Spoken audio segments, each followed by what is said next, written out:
कहानी है रामपुर गांव की, जहां के मर्द महिलाओं को हमेशा नीचा दिखाने की कोशिश में रहते।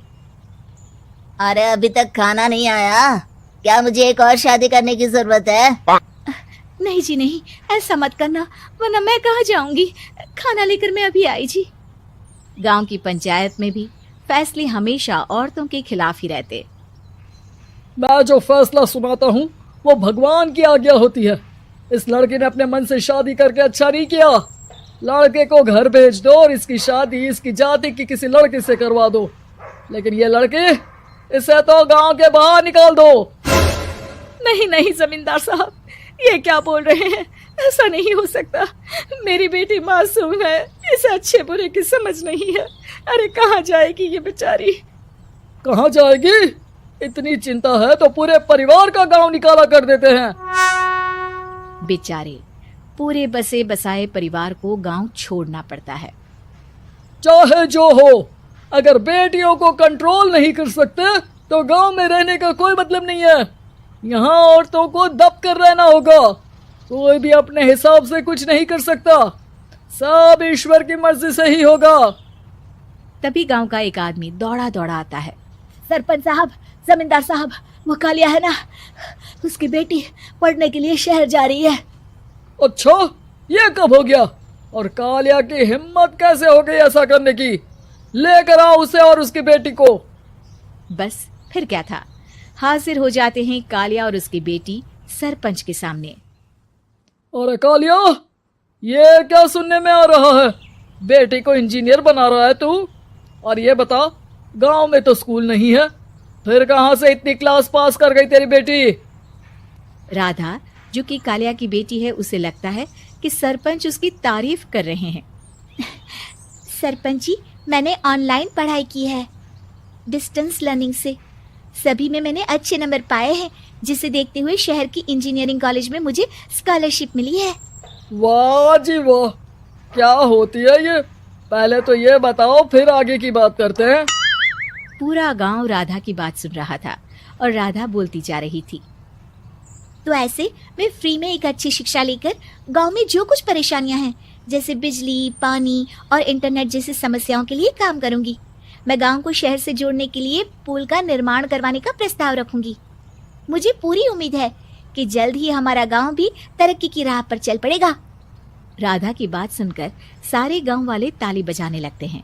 सरपंच को समझ नहीं आता कि वो क्या करे। चुप रह नादान लड़की, गांव के खिलाफ जाने के लिए तुझे गांव से बेदखल कर दिया जाएगा, वो भी पूरे परिवार के साथ। और हाँ, अगर ठीक से गांव में रहना चाहती है तो ये पढ़ाई लिखाई छोड़ दे। हम तेरे लिए गांव का कोई होनहार लड़का देखेंगे। तभी गांव का एक आदमी बोल पड़ता है। अरे नहीं नहीं सरपंच जी, राधा बिटिया जो बता रही है, अगर वैसा हो जाए तो हम लोगों को पैसा कमाने के लिए बाहर नहीं जाना पड़ेगा। हाँ जी, और ना ही कोसों दूर पानी के लिए भटकना पड़ेगा।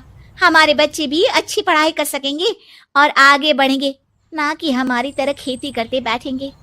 क्यों गांव वालों, राधा बिटिया का साथ देना चाहिए ना। सरपंच देखता है कि गांव राधा के साथ है तो वो चुप हो जाता है। वो घर आकर अपने सलाहकार से बात करता है, जो बहुत ही चालाक किस्म का इंसान होता है। अरे सरपंच साहब, आपको बहुत ही होशियारी से काम लेना पड़ेगा। एक बार गांव तरक्की कर गया, यहाँ के बालक पढ़ लिए तो कोई ना पूछेगा आपको। और फिर ये जो बेटा और बेटी है ना आपके, इनको भी आम लोगों की तरह ही जीवन जीना होगा। हाँ, लेकिन करे तो क्या करे? वो ना आप मुझ पर छोड़ दीजिए, बस मैं जैसा बोलूं करते जाइए। अगले रोज सुबह जब गांव वाले सोकर उठते हैं तो राधा के घर के बाहर और साथ ही वो लोग जिन्होंने राधा का सपोर्ट किया था, उनके घर के आगे लाल रंग से कल आऊंगी लिखा होता है। कल आऊंगी, ये क्या होता है? अरे यह तो खून से लिखा है, लगता है कोई भूत प्रेत या चुड़ैल का साया है। चलो सरपंच जी के पास चलते हैं। सभी सरपंच के पास जाकर उसे सारी बात बताते हैं। और ये तो बड़ी मुश्किल की बात है। चलो, मैं एक बाबा को जानता हूँ, उन्हें बुला लेता हूँ। सरपंच बाबा को लेकर गांव के घर के बाहर जाता है। ओहो, तो ये वो चुड़ैल है जो उन लोगों को निशाना बनाते हैं जो गांव को बदलने का सपना देखते हैं। वो गांव को ऐसे ही संपन्न देखना चाहती है। वो नहीं चाहती कि कोई बाहरी यहाँ का कायाकल्प करे। क्या तुम लोगों में से किसी ने गांव को बदलने की सोच रखी है?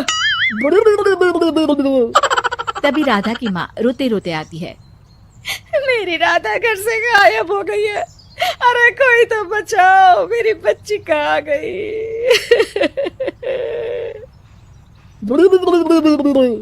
ले गई वो चुड़ैल, तेरी बच्ची को ले गई। अब वो उसे श्रापित करके छोड़ेगी। उस पर चुड़ैल का साया हो जाएगा। तभी बुरी सी हालत में राधा भी वहां आ जाती है। उसके बाल चुड़ैल की तरफ फैले होते हैं और कपड़ों में खून लगा होता है। सभी राधा को देखकर डर जाते हैं। माँ, पता नहीं मुझे कौन उठा कर ले गया था। अरे दूर दूर हो जा चुड़ैल, अब हम लोग इस गांव में नहीं रुकेंगे। अरे कैसी बातें कर रहे हैं आप? कल तो आप मेरे भरोसे गांव का हुलिया बदलने, अपने बच्चों को पढ़ाने और तरक्की उन्नति की बात कर रहे थे, तो आज क्या हो गया आपको? ये फिर तुम लोगों को बहकाएगी। ये चुड़ैल गांव में आ चुकी है। ऐसे ही ये तुम्हारे घर के बच्चों को भी ले जाएगी। गांव वाले राधा को गांव से बाहर निकाल देते हैं। उसके माँ बाप रोते रहते हैं, लेकिन गांव वाले नहीं मानते। मैं भी अपनी बहन के साथ गांव के बाहर रहूंगा, लेकिन वो पढ़ाई नहीं छोड़ेगी। वहीं सरपंच के घर पर सलाहकार कहता है, देखा, सांप भी मर गया और लाठी भी नहीं टूटी। लेकिन अगले ही दिन सरपंच के घर के बाहर भी वही शब्द लिखे होते हैं। और फिर सरपंच की बीवी कहती है, हमारी बेटी को किसी ने अगवा कर लिया है। तभी राधा का भाई वहां आ जाता है। अरे गांव वालों, मैंने सरपंच जी की बेटी को देखा था। वो चुड़ैल उसे उठाकर ले जा रही थी। अरे क्या मजाक कर रहे हो? नहीं नहीं सरपंच जी, आप नहीं जानते। वो चुड़ैल अब आपकी बेटी में आ जाएगी, जैसे राधा के अंदर आ गई थी। तभी सरपंच की बेटी वैसी ही हालत में वहां आती है जैसे राधा आई थी। पापा, पता नहीं कैसे मैं गायब हो गई थी। चुड़ैल, इसके अंदर भी चुड़ैल का साया है, मारो इसे। अरे नहीं नहीं, इसे भी राधा के पास गांव के बाहर ही भेज दो। अरे चुप रहो, मेरी बेटी कहीं नहीं जाएगी और चुड़ैल वुड़ैल कुछ नहीं होता है। अरे कैसे बात कर रहे हो सरपंच जी? आप तो बोल रहे थे कि आपका फैसला भगवान का ज्ञान होता है, तो अपने पर बात आई तो अब आप ऐसे बोल रहे हैं। अरे ना ना ना, आपको अपनी बेटी को त्यागना ही होगा। अरे बुलाओ बाबा को। राधा का भाई बाबा को ले आता है, जिसे अब गांव वालों के डर के कारण सच बोलना पड़ता है।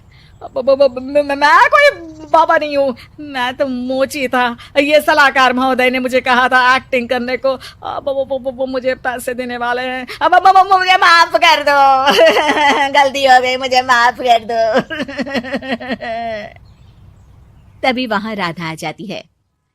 देखा सरपंच जी, जब गांव के बच्चे साक्षर होंगे तो आप जैसे लोगों की चालाकी नहीं चलेगी।